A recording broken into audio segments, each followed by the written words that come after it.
Hello, my brother, my sister, my dear friends. You're welcome in Lovers of God ministry today. God bless you. Today we are going to learn, uh, yeah, uh, Matthew chapter 10. You will learn uh, from Matthew chapter 10.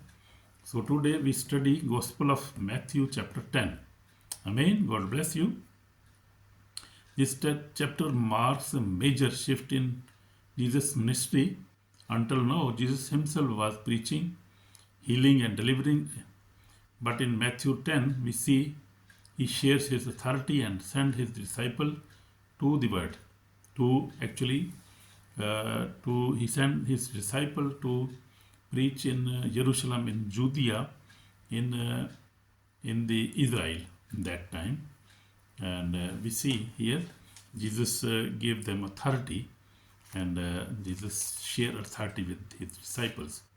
So calling comes with authority, mission, opposition, and accountability. We see this is the core message here. So Jesus calls and give authority. And we see chapter 10 from verse 1 to 4. And when he had called his 12 disciples to him, he gave them power over unclean spirits to cast them out and to heal all kind of sickness and all kind of diseases. So we see in this chapter we learn that Jesus Christ gave authority to his disciples. So when he gave authority, actually he was sending his people to cast out demons in the Israeli peoples, and to preach them the word of God, preach them, and also heal all the sick people and all kind of diseases. He gave them authority. So this authority was very very important, because if we see background of these disciples, they were uneducated people, they were just fishermen, and they never had any experience in ministry or in preaching or healing or doing such great works. So although they were with Jesus Christ for some time now, because this was the beginning of Jesus Christ's ministry. So we see in chapter 10, just chapter 10 now, and Jesus started his ministry. But Jesus taught them enough in this short time, and then Jesus sent them to actually to uh, renounce, to tell them people that the Messiah is here, Master is here now, and the Master who has authority over demon, over nature, the Master Jesus Christ is here, Messiah is here. So Jesus Christ sent them actually to renounce, to announce, and in all the Jerusalem and all the Israel, because he was visiting these cities and was going on now, because he just started his ministry. So they were just his messengers, message. They just were carrying message, and Jesus was sending them, but he gave them authority to cast out demons and to heal all kind of sicknesses and diseases. So this was the major, we see major event happen in this chapter, in chapter 10. So today we see also Jesus has anointed and given much authority and much power to many. We see in the word many apostles, we see bishops, pastors, evangelists. They are preaching, and they are preaching in the name of Jesus, and they are signed. Their assignment is from God, and God has anointed them from the womb of their mothers, because whom God call, also He blessed them, gave them authority. So we see these disciples were also were anointed by God Almighty, and they were born in these families because they had such plan to live with Jesus Christ and to preach and to help him. And after Jesus rose again, then they went in the word. These disciples were very important in Jesus' ministry. We see that after the death of Jesus Christ, their disciples received the Holy Spirit when Jesus sent them the Holy Spirit. And when they received the Holy Spirit, their life changed.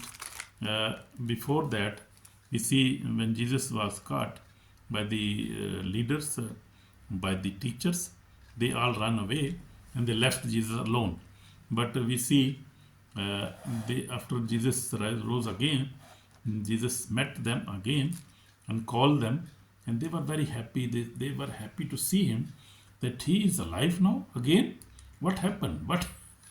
So we see that was big miracle of that time. And then we see that Jesus told them not leave the upper room, just stay there and wait for the Holy Spirit who will come and who will teach you, who will help you, who will empower you, who will guide you. And so they received the Holy Spirit on the day of Pentecost. They received the Holy Spirit, and after receiving the Holy Spirit, they were very powerful. They could speak now very good. They had power. They have the Holy Spirit. They have the authority with them, and they were very, very anointed people now. We see that. And they preached the word, and we see they went in all continents of the world, even in Asia, in Africa. We see in all the Arabic Gulf countries, in Turkey, also in Yunnan, in Greece. They preached the word of God everywhere, even in Spain. We see Paul, Spain. In Rome, we see in Italia. So in these all countries, they visited in Europe also. And they made discipled, and they changed the word. That change was beginning. They began that change, and the Holy Spirit came, and the churches were building that time, and they began to build. They started building churches. We see very old churches now, very old churches, very, very big churches, cathedrals. We see so in Catholic, Orthodox, and many churches. These are very old churches, that is, they have very big, long history, big history, historical. They have historical background. So see, Jesus Christ sent them, and they went, and Jesus Christ sent them with power. So Jesus had given us power. Also, he gave me power. He gave power to Paul. We see Paul also received power, and he was healing people. He was preaching in the Gentiles also. So that is the power we see. So in chapter 10, we see many things happened, and Jesus started many things here.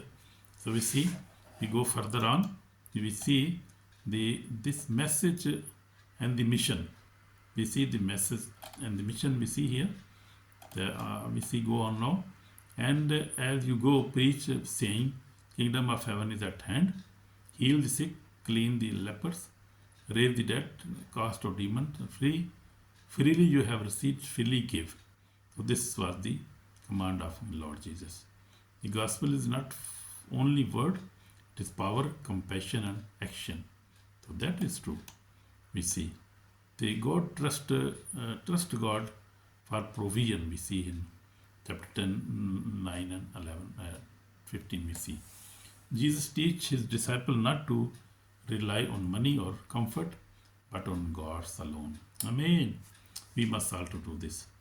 So we must depend on God only. And God sends, God provides. Amen. So we see opposition, expect opposition and persecution. We see here. Behold, I send you out as a sheep in the midst of wolves. So that is true. We have to bear opposition. We have to bear persecution. And that's what happened. We see all disciples were persecuted. They faced opposition, and they were killed. All were murdered. All we see, even Paul, they were headed. They face these things as Jesus told them. So that is also happening from 2000 years. We see disciples are murdered. They are killed, and we see this is going on even now. We see many persecution in Nigeria and Pakistan. We see in Afghanistan, Iran. We see many countries in Syria. Many countries we see this opposition and persecution is going on, still going on, and it will continue until the end of the world, because this is as Jesus said, and this is happening. And you will be hated by all for my name's sake, but he who endures to the end will be saved. So this is reality actually. We have to endure, we have to believe in God, and we have to stay in believe. So, and we must not be worried about our lives, because if we will worry, then we will lose our faith, our life even. So we see it. Reality is today, Christians still face persecution, especially in Pakistan. The believers suffer false cases, blasphemy, accusations, social boycott, injustice in jobs, obstruction in worship, and kidnapping, torture, and even killing. Yet faith is still alive, even in Pakistan, Afghanistan. We see in Nigeria, even this persecution is going on. But faith is alive. Jesus is alive, as he is on the throne. Amen. Amen. Fear God, not man. Jesus said in the next verses we see from 26 to 31. And do not fear those who kill the body but cannot kill the soul. So we see this. So we have to fear the God Almighty, who can kill soul also. So that is true. We have to be brave. Bravely we have to preach the word of God. We must not be worried about anything. We must not be afraid of the man or anything else. Who can separate us from God? Even not angels, not even Satan, even not any man. Nobody can separate us from the love of God Almighty. Amen. God bless you, my brother and sister.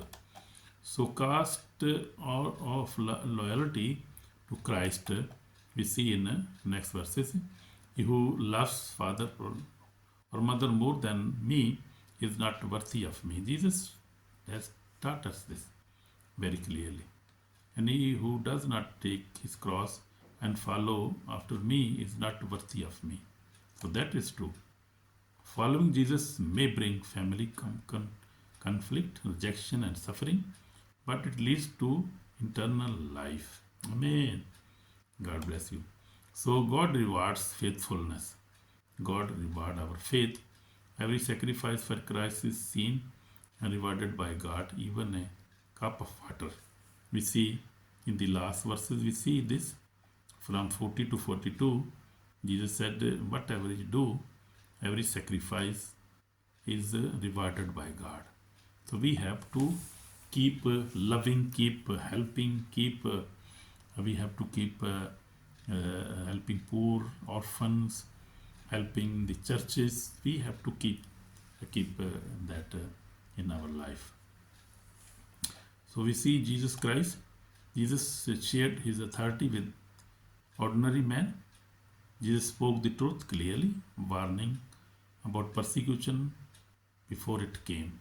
So because he know everything. So he is mighty God, and he know everything. In my personal life, I have been preaching the gospel for 46 years now, time to time, and I face rejection, opposition, many trials. But for the last years, God, by the grace of God, I am living a holy life by the grace of God now. But even then, I face persecution. But I am loyal to my God. I am faithful to God. This is my testimony. God bless you. So, spiritual reality, we will see the enemy is not happy when believers preach repentance, walk in authority, and rescue souls. That is why opposition comes. But Jesus is Lord. Jesus is the Lord, and He is with us, and we fear not death, even death, because God is with us. So this is called for repentance now. This chapter demands a decision. Repent for fear, repent for compromise, repent for silent Christianity. We have to repent these things. Day of judgment is coming.